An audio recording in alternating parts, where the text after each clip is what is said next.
What makes you interested in a video game? What does it take to make you care? For most people, it starts with just the packaging. An interesting name, a cool cover, maybe a fun trailer with some good music. Anything that can grab your attention without having to get your hands on the game. Assuming it works, you will go ahead and try it out yourself, and this is the most important step. Now the game has to pull its own weight and offer you something fun or satisfying as soon as possible. Basically, it needs to give you at least some reason to play. Most games usually have several different points that individually can be strong enough to pull you in. Gothic has pretty bad combat, but people still love it for its captivating atmosphere and solid writing. On the other hand, you have Monster Hunter, a game that offers incredible boss fights against giant creatures but never had a story or characters that you would really care about. Fighting games could also grab you for different reasons, but more than any other genre, they really have to feel good to play. If you're not having fun just moving around and pressing the buttons, then the game is doomed. Bad game feel will make engaging with any other part of the game too much of a chore. Fortunately, fighting game developers understood this, so it's rare to run into a game that doesn't feel good. And in this video we wanted to examine why that is. What do developers do to make every action feel good? Subscribe to DashFight if you want to see more fighting game videos in the future. And let's get into this.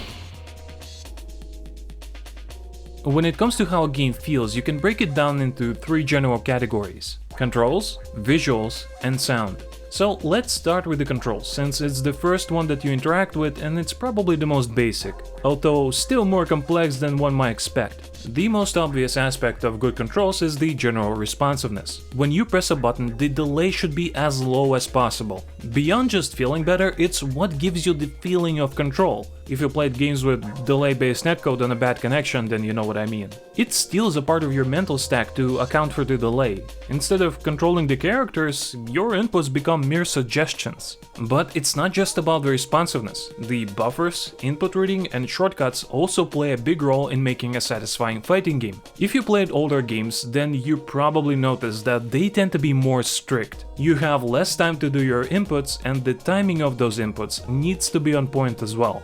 And while execution requirements are usually appreciated, this creates situations where you might have done all the right motions and done them well, but still don't get what you wanted because the game is strict and you were off by a frame or two. Pretty much every single fighting game these days is very generous in this regard, and most of them even allow you to make tiny mistakes and still get the result you wanted. And if they don't, people instantly feel that something is off.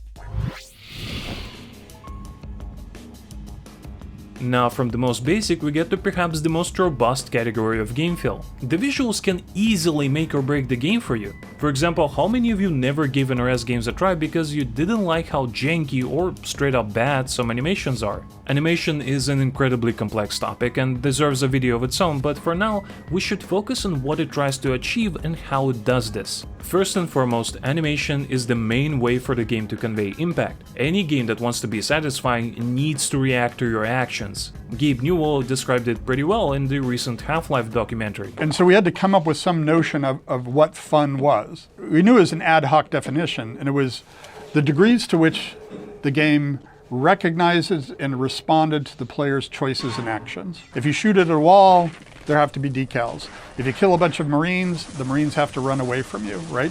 You have to have this sense of the game acknowledging and responding to the choices and actions and progressions that you've made.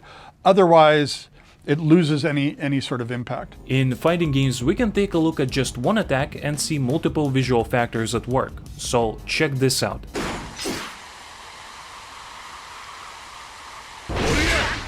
Now let's take a look at different elements that make up the bigger picture. A good pose to make the attack readable and convey the force that the character puts into this attack. Opponent's reaction to being hit. It is often exaggerated to further emphasize power. Hit stop. Most 2D games will freeze the action for a few frames when the attack connects. Lingering on this frame allows you to take in the action and makes the effect more pronounced and dramatic. If you watch anime, you've likely seen something similar quite often. Hit spark. On top of allowing you to confirm hits, adding a little explosion on top of the action allows you to convey a sense of power that character models alone cannot. Similar techniques are actually pretty common in martial arts movies.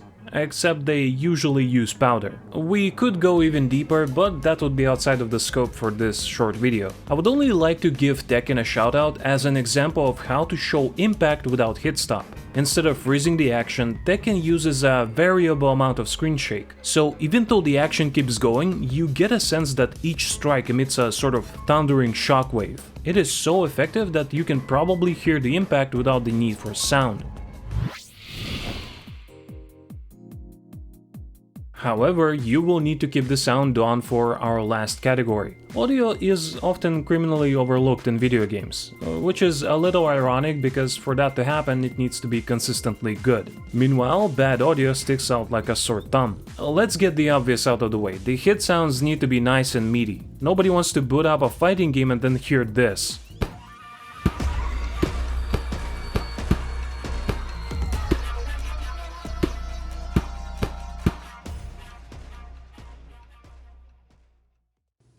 But that's just a small part of it. For the sound to meaningfully contribute to game feel, developers need to ensure that every part of the game sounds good, which means that beyond the satisfying sound for hits and blocks, you need to ensure that something like dashing, jumping, or doing special moves is enjoyable for the player. Just as the visuals, sound serves as a reaction to player action, so it needs to be responsive and be good enough to listen to it hundreds and thousands of times. Mess just one thing up and you get something like this.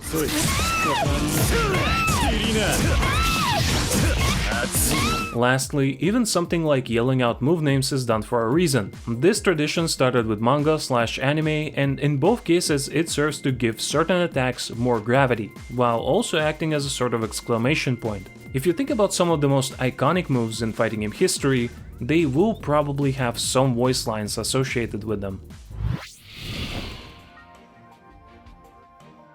This is by no means an exhaustive dive into everything that creates the game feel of fighting games, but hopefully some of you will walk away from this with greater appreciation for how much work goes into making a fun fighting game.